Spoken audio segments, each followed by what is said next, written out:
What's going on? Welcome in. Welcome back. Welcome back to the show, everybody.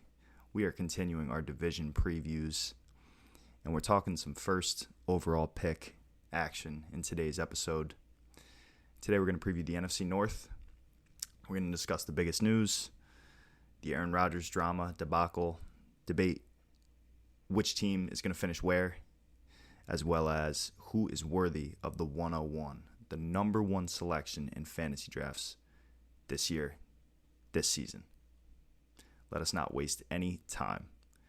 We're going to go position by position with each team in the NFC North division, and we're going to go starting from where I think the division will finish. And I believe the worst team in the NFL this upcoming season will be the Detroit Lions. We should start right there. Quarterback Jared Goff, not a believer, not a fan.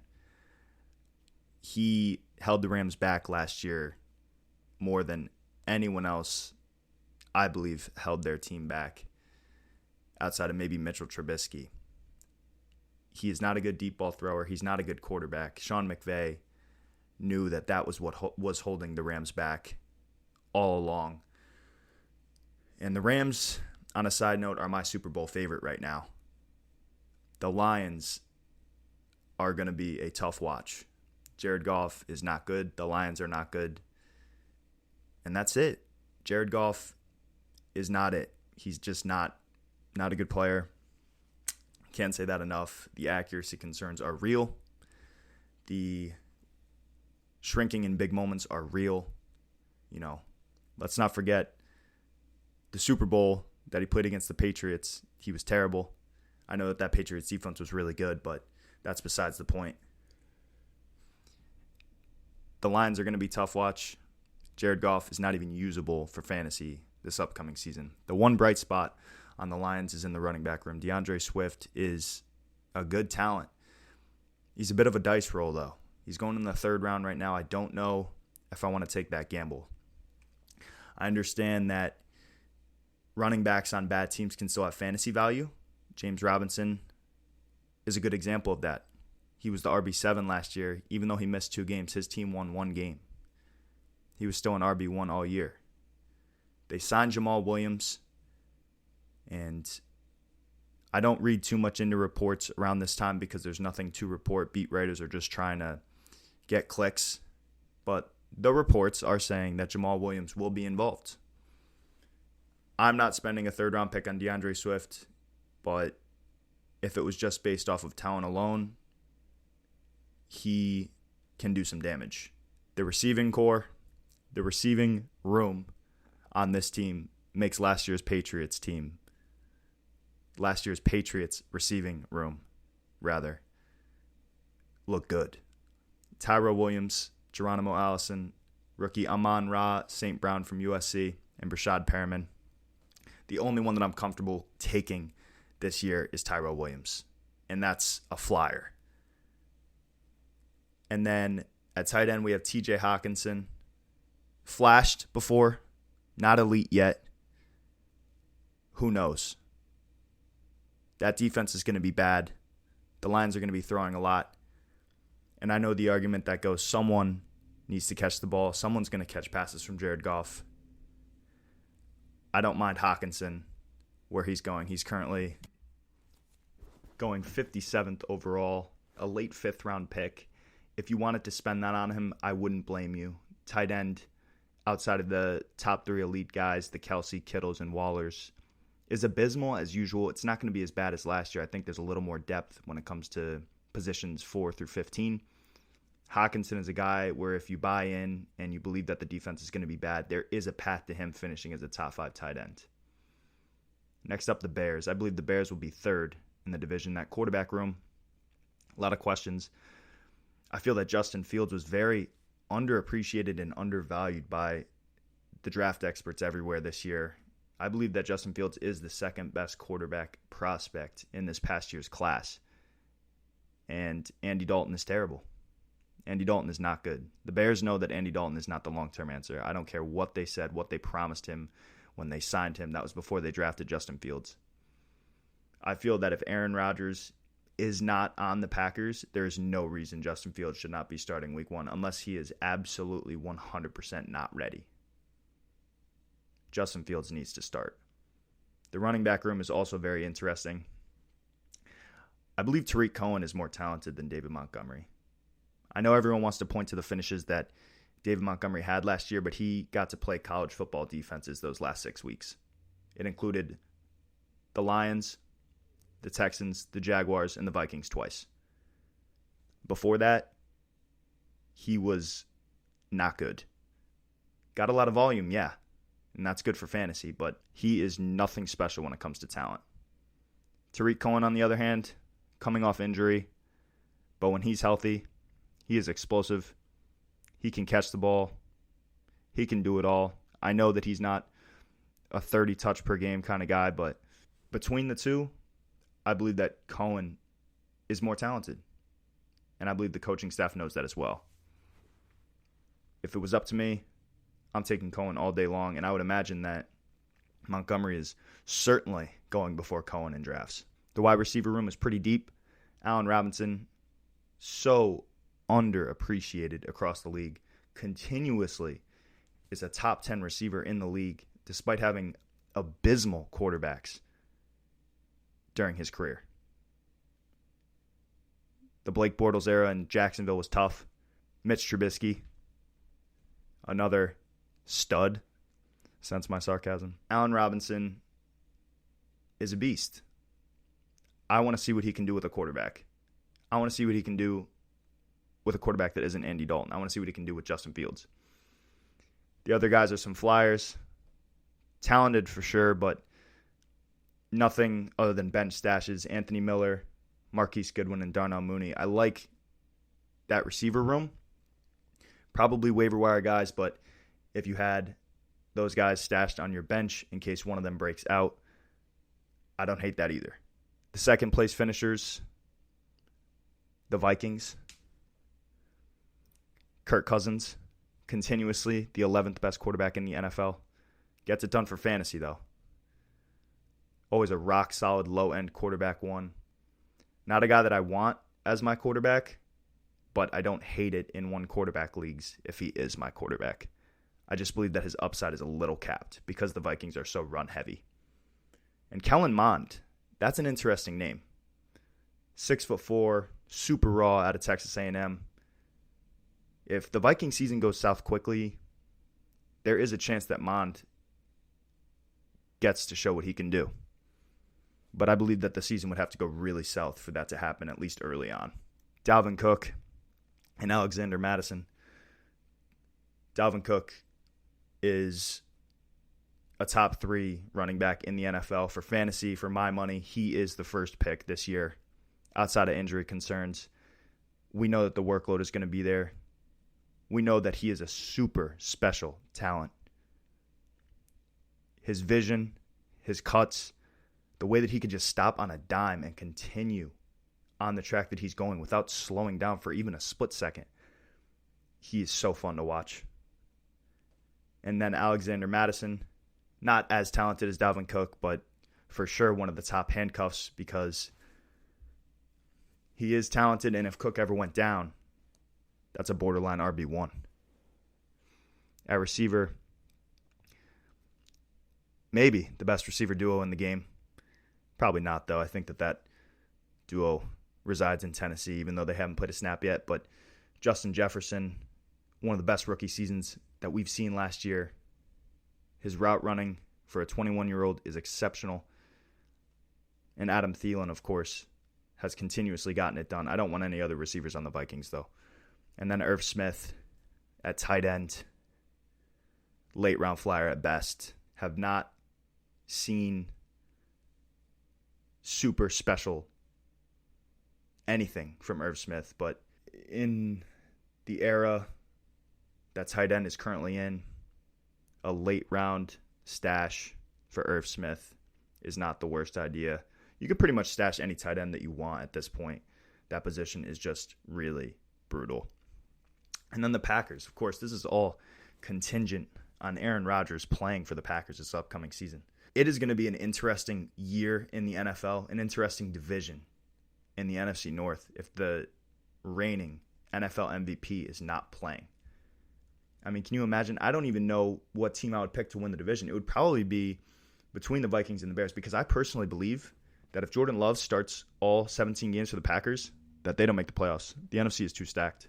I'm going to discuss this as if Aaron Rodgers will be playing by week 1 in the Packers. I would say that I'll be nervous, I'll be worried if Rodgers is not on the Packers or not practicing with the Packers by the 3rd week of training camp. That would be my cutoff where I start to say, okay, I start to move him down in the rankings. I start to wonder about drafting Aaron Jones. Devontae Adams for sure. I mean, he could be the number 1 overall pick if Rodgers is on the Packers. But if he's not, I think that he's at most an early or late second. I know that he is one of, if not the most talented receivers in the game, but you just don't know with Jordan Love. Aaron Jones got paid this offseason. We know the talent's there. We know that when healthy, he is one of the best in the game. We know that playing alongside Aaron Rodgers helps a lot too. And then A.J. Dillon, he reminds me of Eddie Lacy. He takes a while to get going. He's huge. Nothing too special about him. Can't really catch the ball. I'm not a big A.J. Dillon guy, personally. I'm just not. There's a lot of talk about potentially a committee. I just don't see it. I think Aaron Jones is so much better. He just is. We saw Aaron Jones and Jamal Williams when they had that 1-2 punch. It was just so obvious. And that's not to say that Dillon's a bad player. He's very okay. But Aaron Jones is special. A.J. Dillon is not special. And then Devontae Adams, arguably the best receiver in the game right now. When Aaron Rodgers snaps the ball in the red zone, you already know what player he's looking for. He picks his head up and looks right at 17. The defenses know it, and they can't do anything about it. They have a special connection, and I really hope that we get to see Rodgers and Devontae Adams run it back, because they have one of the greatest connections in NFL history. It's not quite on Montana Rice's level, or Brady Moss, or Romo T.O., but it can be if they get a couple more years of what they did last year, or close to it. And the rest of the receiving room, flyers, stashes. Allen Lazard flashed a little bit last year. Devin Funchess, solid. Pretty much a big tight end playing receiver. And then Marquez Valdez-Scantling, some brutal drops last season, but he certainly knows how to get open. And then Robert Tonyan, the most underappreciated top 10 tight end finisher. Consistently every week, it seemed like he was catching 2 passes for 10 yards, but somehow he would catch a touchdown. And if you catch a touchdown as a tight end, you're a top 10 tight end. I don't think he's that talented, but if Aaron Rodgers is throwing him the ball, I don't hate drafting Robert Tonyan. I don't hate drafting any tight end. That position is tough. So that's the NFC North. Now we can debate who's going to be the number 1 overall pick, who deserves to be the number 1 overall pick. For my money, there are 3 players deserving of the first overall pick, but I feel you can make the argument there are 7 total. The 3 players that I would take first, or I would feel comfortable taking first, are Dalvin Cook, Christian McCaffrey, and Saquon Barkley. Dalvin Cook, for me, is the number 1 player in fantasy this year. Talent is locked and loaded. Workload locked and loaded. On a good team, on a good offense. Has receivers that make it so the defense can't load the box. His cuts, his vision, his speed, the way he maneuvers and just slips through tackles makes it look so easy. The breakaway speed, he just got paid. I mean, everything is lining up for this guy. For me, he is the 101. And then Christian McCaffrey, injuries, man.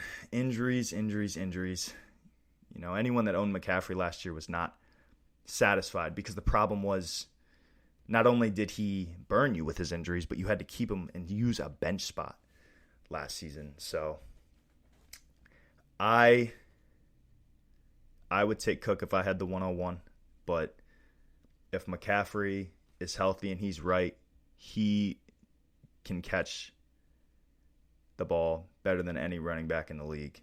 I hope the workload is there for him, but then there's a part of me that doesn't, because he just doesn't have the frame to get 35 touches a game. I know he has the talent to. That year, 2 years ago that he had was one of the best fantasy seasons we've ever seen, especially in PPR formats. But I'm not looking to take McCaffrey with the first pick, but if I had the second or third and he was there, I'm all over that. And then Saquon Barkley, going back to the well one more time. In my home league, I've had him the last 2 years. I've had the number one overall pick the last 2 years. We haven't seen it in a couple years. His rookie year, he was phenomenal. The last 2 years, he's been devastated by injury. But I will say, the Giants this year are going to be better than they've been in a while. I'm still not a believer in Daniel Jones, but their weapons are good. That offensive line is not going to be nearly as bad as it's been in the past. And they just got an alpha, locked and loaded wide receiver one on the outside in Kenny Golladay. I think Saquon Barkley is going to have a really good year. And he's another guy that the workload is pretty much guaranteed. I know Wayne Gallman played well last year, but he is not Saquon Barkley. And then the other guys that are worthy of the 101. Alvin Kamara, if you had him last year, you probably won your league if you were playing in the championship. The 6-touchdown performance is unforgettable. Derrick Henry, if you can replicate and guarantee that he replicates what he's done the last 2 seasons, he would probably be the 101. I think that workload catches up to him. He has had way too much luck on the injury side of things. Not saying that I'm guaranteeing a player is going to get injured or that I want him to get injured. I definitely don't. But I'm saying we don't really see running backs take the hits and the workload that he has and just stay durable throughout. I hope he does, obviously, but probability-wise, it's unlikely. And then the last two are non-running backs. Devontae Adams, of course, contingent if Aaron Rodgers is healthy, but Devontae Adams was consistently dropping 40 burgers last year all day long. He would just have those games where he gives you 12 for 150 and 2 in the first half. I mean, having him was a cheat code last year. And if Rodgers is for sure playing, I would never take anything but a running back with the first pick. But if someone did take Devontae Adams, I would not blame them. And then Travis Kelce is the last player that I feel really deserves consideration at the 101. The advantage that he gives you from the tight end position is not fair. He would have finished as the 3rd wide receiver last year in points per game. That is unbelievable. The positional advantage that he gives you when you're playing guys that are not George Kittle and not Darren Waller is unmatched. I had him in both my leagues last year, and for every week, pretty much every week, you can almost guarantee 20-plus fantasy points. And when you're playing someone who has Gerald Everett or TJ Hawkinson, and they're dropping 7 or 8, having a 13 or 14-point advantage almost every week when you have a guy like that is a good thing. It's a very good thing because it helps your team. Don't really need to spell it out, but Travis Kelce, one of the best tight ends to ever do it. When it's all said and done, who knows, maybe he will be if he has 3 or 4 more years like he did last year. He's so special, man, and he has the best quarterback in the league throwing it to him. He has Tyreek Hill on the outside. He's in that high-powered offense. I will not take Travis Kelce in the first round. I will not do it because if he does not have a year like he had last year, that will bury your team. That will bury your team. If you have the 4th, say he finishes as the 4th or 5th tight end this upcoming season due to injury or he regresses, that severely damages your chances at winning a championship because everyone that didn't take Travis Kelce, if you did, has Saquon or Derrick Henry or Zeke or Jonathan Taylor or Nick Chubb, and you took Travis Kelce. And now your RB1 is probably Cam Akers, or if you went 0 RB, Chris Carson. I cannot risk that personally. I won't be taking Travis Kelce in the first round, but he is absolutely worth a first-round pick. It's just the risk-reward is not worth it for me. All right. That's going to do it. I hope you guys enjoyed today's show. More divisional previews coming up next week. We have the NFC East. And we're going to be talking players that we are avoiding early in the show next week. Take care, everybody.